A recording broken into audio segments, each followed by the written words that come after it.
Hello, good morning. Hello റോയ്ച്ച, എവിടെയാ? അയ്യോ, ഇത് റോയ്ച്ചനല്ല, റെനി ജോൺ. വീണ്ടും നമ്പർ തെറ്റി. സോറി.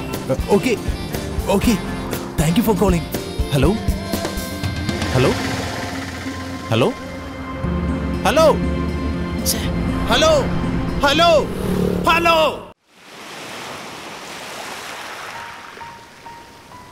ഈ കടലിന്റെ ഇരമ്പൽ പോലെയാ എന്റെ മനസ്സ്. നിനക്ക് കേൾക്കാമോ ശബ്ദം? മോളെ, എന്താടാ നിന്റെ പ്രശ്നം? അത് പറ. എന്തോ ഒരു കാര്യം വിശദമായി പറയാനുണ്ടെന്നും പറഞ്ഞല്ലേ? നമ്മൾ ഈ ഓൾഡ് സിനിമയിലൊക്കെ കാണുന്ന പോലെ ഈ കടപ്പുറത്ത് വന്ന് അതും ഈ നാട്ടുവേലിങ്ങനെ നിക്കണത്. എന്നിട്ട് നീ ഒന്നും പറഞ്ഞില്ലല്ലോ മോളെ. ആൾക്കാർ കണ്ട വട്ടാന്ന് വിചാരിച്ചു. ശരി, വളച്ചു കെട്ടി നിന്നെ ഞാൻ ടെൻഷൻ എടുപ്പിക്കുന്നില്ല. എനിക്ക് നിന്നെ വേണമിടാ. എനിക്ക് നീയില്ലാതെ പറ്റില്ല. നീ എൻ്റെ കൂടെ മുംബൈക്ക് വാ. നമുക്കവിടെ അടിച്ചു പൊളിച്ച് ജീവിക്കാം. നമുക്ക് മാരേജ് ചെയ്യാടാ. നമുക്ക് നമ്മളെ പരസ്പരം അറിയാവുന്ന സ്ഥിതിക്ക് ഇനി എന്തിനാ നമ്മൾ വൈകുന്നേ? മാറി വന്നൊരു ഫോൺ കോളിലൂടെ എവിടെയുള്ള നമ്മൾ ഇങ്ങനെയൊക്കെ ഇത്ര പെട്ടെന്ന് എടുക്കുക. It's really amazing. എന്റെ ടെൻഷൻസ് ഒക്കെ നിനക്കറിയാലോ. നമുക്കിടയിൽ വരാൻ ഇനി ലോകത്ത് ആരുമില്ല. എല്ലാം ഷെയർ ചെയ്യുന്നൊരാൾ. അത് ആഗ്രഹിക്കാത്തവരായി ഈ ലോകത്ത് ആരുമില്ലല്ലോ. അത് കിട്ടാതെ വരുന്നവർ ഒറ്റപ്പെടുന്നു.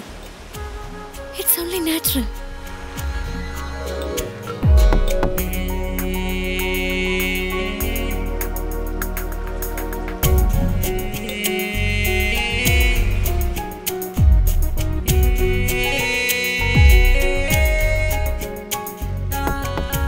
ഇനി കൂടാണെന്ന് സെന്റി അടിച്ച ലോക്കാവും. എല്ലാം സൂപ്പർ എക്സ്പ്രസ് ആയി പോയി. ഇനി നിന്നാ സംഗതി മൂക്കും. നമുക്ക് പോകാം. നട്ടുച്ച കഴിഞ്ഞതല്ലേ ഉള്ളൂ. വെയില് മൂക്കും. നമുക്ക് പോകാം. എനിക്ക് നിന്നോട് സംസാരിച്ച് മതിയായില്ല. ഇന്ന് തന്നെ നമുക്കൊരു തീരുമാനം എടുക്കണം. അതിന് ഇനിയും സമയമുണ്ടല്ലോ മോനു. നമുക്ക് വല്ല തണലത്തും പോയിരിക്കാം. വയറ് നിറഞ്ഞിട്ട് നടക്കാനും വയ്യ. അതാ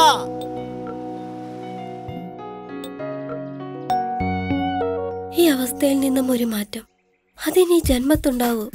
ഇല്ല, അതെനിക്കറിയാം. നമ്മുടെ ആത്മവിശ്വാസം കൈവടിയരുത് മോളെ. ആത്മവിശ്വാസം മുല്ലപ്പെരിയാർ ഡാമിന്റെ ഉറപ്പേക്കുമെന്ന.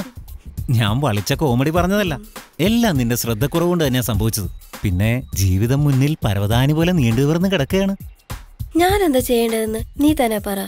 ഒന്നെങ്കിൽ ഞാൻ അയാളെ ഒഴിവാക്കണം. മോളുടെ മുഖം ഓർക്കുമ്പോ അതിന് കഴിയണില്ല. അച്ഛനില്ലാത്ത കുട്ടിയാവില്ലേ? അഥവാ അങ്ങനെ ഒഴിവാക്കിയ നീ എന്നെ കെട്ടോ?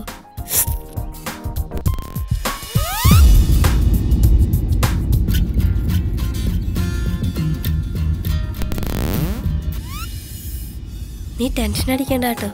ഞാൻ ചുമ്മാ ഒരു വളിക്കാത്ത കോമഡി പറഞ്ഞതാ. എന്നും നല്ലൊരു ഫ്രണ്ടായിട്ട് നിന്നെ എനിക്ക് വേണം. എത്രയോ ക്ഷേത്രങ്ങളിൽ നീ കൊണ്ടുപോയി. അവിടെ നിന്ന് വരെ ഇടയ്ക്ക് മുങ്ങി സ്മോൾ അടിക്കാൻ പോയി. ട്രീറ്റ്മെന്റിനും പോയി. അവിടെ നിന്ന് ഇറങ്ങിയ പിന്നെ അടിയോടടിയല്ലേ. അതെ, ഞാൻ നോക്കിയിട്ട് ഒറ്റ വഴിയേ ഉള്ളൂ. സ്മോൾ അടി മാറണമെങ്കിൽ അവനവൻ തന്നെ വിചാരിക്കണം. നിന്നെ മോളെ ഓർത്ത് ദുഃഖിച്ച് നെഞ്ചു തകരണം. അതിനുള്ള ഒരേ ഒരു ട്രീറ്റ്മെന്റ് പുറത്താക്കുക. അത്രേ ഉള്ളൂ. പുറത്താക്കാനോ? എടി, എല്ലാ ദിവസവും വീട്ടിൽ കയറണമെങ്കിൽ നീ വാതിൽ തുറന്നു കൊടുക്കണ്ടേ? ആ വാതിൽ അയാക്കടെ മുമ്പിൽ കൊട്ടിയടക്കണം.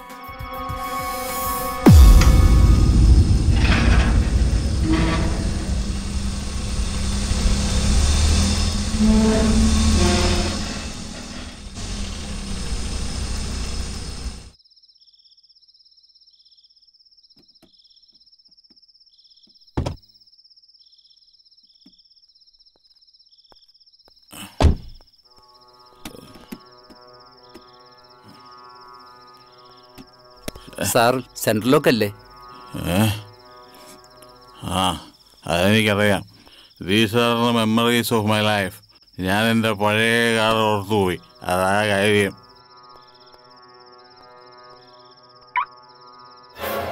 ഈ രവീന്ദ്രൻ നായർ കുടിക്കാൻ തുടങ്ങിയിട്ട് വർഷം 15 ഇതുവരെ കൺട്രോൾ വിട്ട പരിപാടി ഇല്ല.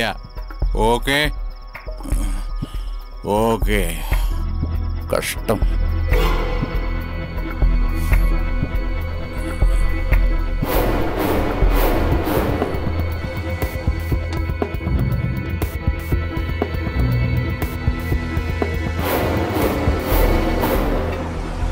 മമ്മി, ഈ മുളകിനെന്താ മുളക് എന്ന് പേരിട്ട? അതോ, എരിവുള്ളത് കൊണ്ട്.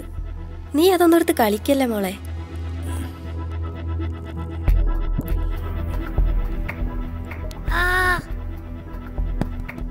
എന്താ ഈ കാണിക്കണേ? ആ, നിനക്കിത്തിരി കുറുമ്പ് കൊണ്ട് കേട്ടോ. മമ്മി, പപ്പ വന്നു. ഓ, മിണ്ടല്ലേ.